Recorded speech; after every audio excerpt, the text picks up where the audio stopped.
Okay, debate topic o tema. NW mo. Kamatunan o gamit ang mga bersikulo sa Biblia lamang nga ang tao makasunod sa langit umaluwas gikan sa silot sa impyerno pinaagi sa pagtuo lamang. Affirmative side o magpamatuod sa tema, Pastor Hermigilo. Born again, Pastor. Negative side o musukat sa tema, Brother Al Carlisle, Payusan, Roman Catholic Church member, Catholic Faith Defender. Moderator, ako, Pastor Dean Manubag. Timekeeper, Brother Mark Limon Aligana. Okay, so atong sundan. Ayun nga po, walang ka, kapunsan sa ako katbang, salamat kayo sa ikayo ni o walay lain katayuan ako masay dili sa gihapon magpahayag unsay naa sa Bible o paano ang tao mayadto sa langit. Sa gihapon sa makausap pa, may hapon sa makausap. Salamat ka Pastor Hermie. Dunya sa pong ni sugot nga may moderator. Pastor Hermie, okay, salamat niya. Kanin yung tanan. Salamat sa inyo ang welcome. Christian Church niya. Ang ining debate kay gamay lang ginigura yung debate din may madiscuss ginagawa ng utang. So kung doon may mga punto nga makaingon ka nga kung mo itong ma-explain ni Pastor Hermie. Ma-explain ka ng punto. O yan, may punto nga din lang ma-explain. Ang punto na-explain ni Brother na kung yan na-explain ka na. So, naging mga instances, may mga utang niya na siguro di mabantayan na mo ba? Pwede siya, pero ang pagtukik sa kamatukuran, nag-agad na gula ninyong mga namati. Kaya itong pagsusi sa kamatukuran di man, muhunong gawin si Bato. O yan, mupadayon man, mupalaong ta, kung saktong kung kinsa yun ang nasa saktong nga pagtulunan na nauyon sa sa ng idea. Kanya, paano ta? Maminaw with open minds and open hearts. Kanya, kanang humility lang akong gamiton. Hindi lang ang darbo. Kanya, salamat sa inyo ang pag-welcome, kinakausapa. Ay, ako, na. Ngayon ako, kumalit, mapausa. Ako, kamatudaan, inaagi sa Biblia lamang nga ang tao malangit o maluwas gikan sa silong sa impyerno pinaagi sa pagtuo lamang. Okay. O mauna ang tema nga amo ipirmahan nga rin amo pagaysutan. Una, ako isdutan ang bad news may tungod sa tao. Sa Romans chapter 3, verse 9 to 20, nagaingon.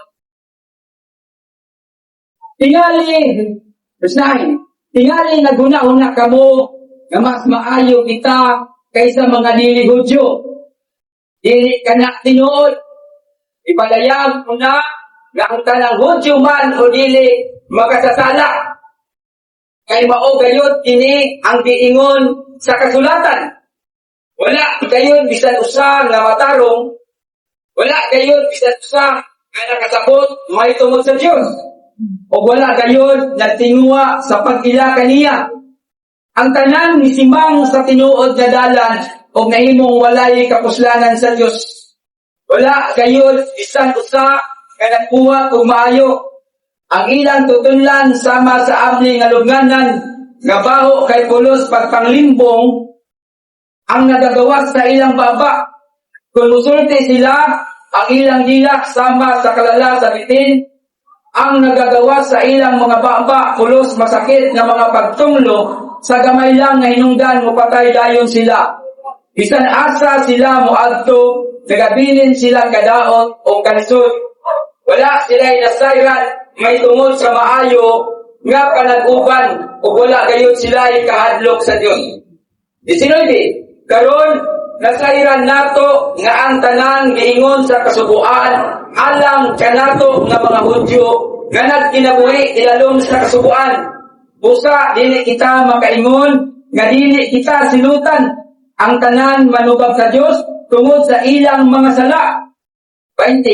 Kay wala kayong tao nga mahimong matarong atubangan sa Dios pinaagi sa pagtuman sa kasubuan. Ang kasubuan gihatag sa tao aron ipakita nga siya makasasala. Ini kasulat ni Apostol Pablo sa mga Kristohanon sa Roma. Isulat ni na sulat ngadto sa mga Kristohanon sa Roma ato mabasa sa Roma kapitulo 1 versikulo 7.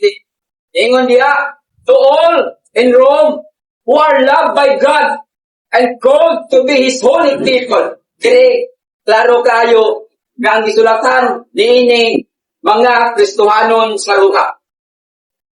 O giklaro dire nga ang tanan tao mapahudyo o dili hudyo, tanan nga tao sa kalibutan giklaro dire nga makasasala o giklaro nga rin sa Biblia nga walay matarong wala isa-isa. Okay. Hindi siya nga pagsulti ni Apostol Pablo, gikot niya ngadto sa Psalms 40, chapter 14, verse 1 to 3. O sa Psalms 53, verse 1 to 3. Ton, palihog ko basa. Chapter 14, verse 1 to 3. Sige. Psalm 14, 1 to 3. Sige. Nadaingon ang mga buang-buang sa ilang kaugalingon, walay Diyos. Gautan silang tanan o milad ang ilang ginahimo. Walay bisan usa kanila nga nahimo og maayo. Sa Diyos na ingon dito sa langit at tanaw ang Ginoo sa mga tao aron pagsulti kung aduna bay nakatabot sa mga matuhuran. Og na nagadangop kaniya. Sa 3 na ingon ang tanan misimang sa tinuod nga dalan og nahimong gautan. Wala dayoy bisan usa na nahimo og maayo. 53. Versikulo, sa kapitulo 53, versikulo 1 nga to sa 3. 53, nagtugod sa uno, nagaingon, ang mga buang-buang sa ilang kaugalingon, walay Diyos. Dautan silang tanan o milad ang ilang ginahimo. Walay bisan usa kanila na nagahimo o mayo. Sa Diyos dito sa langit, tatanaw ang Diyos sa mga tao aron pagsulti kung aduna kay nakatabot sa kamatuoran o nagadangop aniya. Sa 3, ang tanan ni diya sa Diyos o ginahimong dautan, wala na nagahimo o mayo. Okay, salamat. Iklaro lang niya sa mga versikulo gikan sa pagkutlo ni Apostol Pablo ngadto sa Daang Testamento. Giklaro niya nga walay tao nga matarong wala bisan labot pasabot ang tanang tao makasasala at tubangan sa Klaro kaayo labi na sa versikulo 19 ngadto sa 20. Klaro kaayo ngani nga wala gayud tao nga di matarong pinaagi sa pagtuman sa kasubuan. Ang kasubuan wala maghimo sa tao nga makasasala apan pinaagi sa kasubuan manan. Wala naghimo sa tao nga makasasala apan pinaagi sa kasubuan ang tao na ibalong nga siya makasasala. Tungod kay ang mga Hudyo wala makatuman sa kasubuan, busa sila makasasala at tubangan sa Dios sama usab sa tanang tao sa tibuok kalibutan. Klaro kayo, dinhi nga mga bersikulo nga ang tao nga makasasala diin wala siya ang kapasidad sa pagpangita sa Dios. Ang karo dire nga bersikulo nga diin dili siya makaluwag sa iyang kaugalingon. Klaro sa dire sa bersikulo nga dili siya makaluwag pinaagi sa kanyang pagpanikamot. Sumala sa giingon ni Apostol Pablo. Gani, kung mudagan ta sa Efeso kapitulo 2 bersikulo 1, ingon niya patay kamo kaniadto at tubangan sa Dios tungod sa inyong kalapasan o kasalanan. Diyon sa paghulagway ang mga Kristohanon kaniadto sa Efeso so wala pa sila giluwa sa Dios. Patay sila tungod sa ilang kalapasan o mga kasalanan. Mayroon pa tayo, wala sila mahimo alang sa ilang kaugalingon. Diin pagluwas sa ilang kaugalingon. Nga diin sila malangit. Wala Makaingon ka, walay chance ang tao atubangan sa Dios. Ngapiin makaluwas niya iya kaugalingon. Gawas lamang kung ang Diyos maoy mangita sa iya. Unsa may giingon sa John chapter 6 verse 37. John tagyabasa. John City. One side.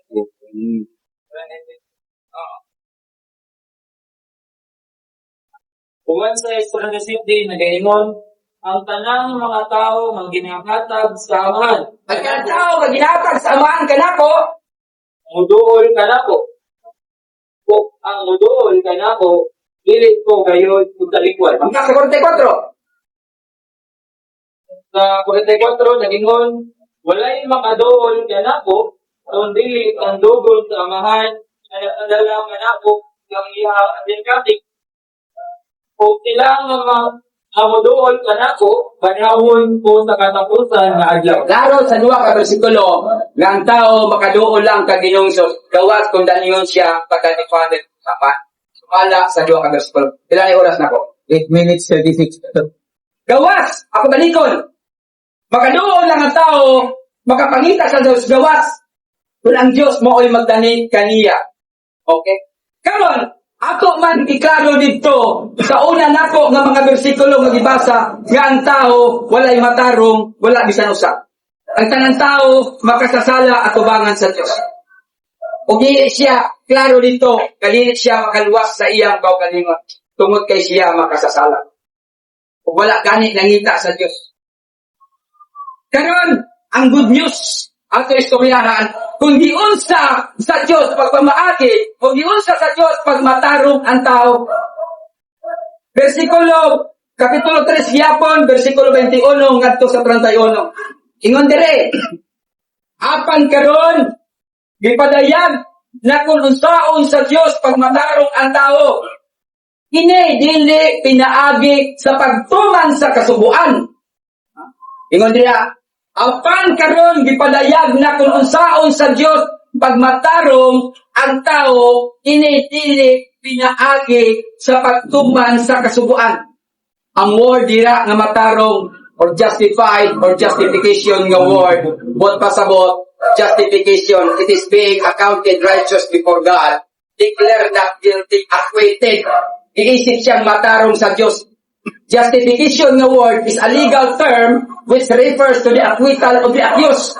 Buot pasabot, kaya kung ang tao gi-justify o gimatarong sa Ginoo, he will no longer be condemned in eternal punishment. Ato karon kala nga word, dili na siya silutan. Kung giisip sa Dios nga matarong, dili na siya silutan ngadto sa silot nga walay katapusan, which is ang itawag nato nga impyerno.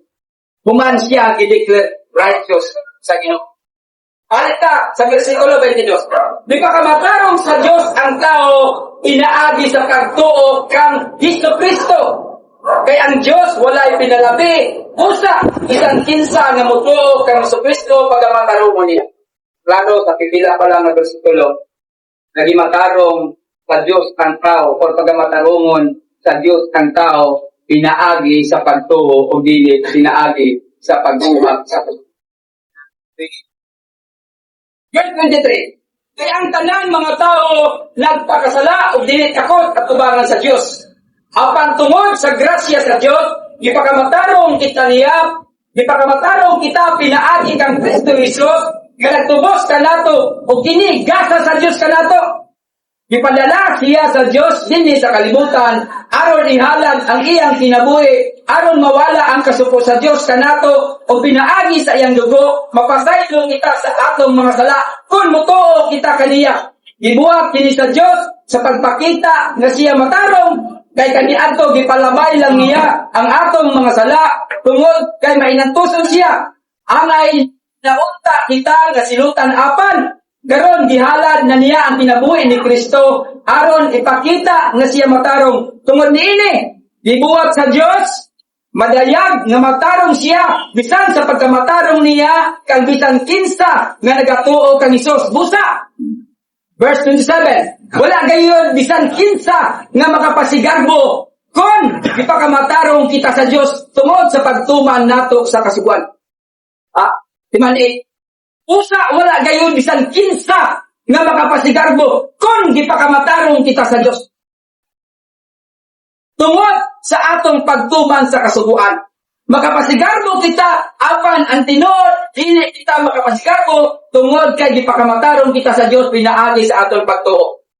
Kay Dios, dako kita ang kita diri nagpasabita kang Pablo mga pusawan ng kauma.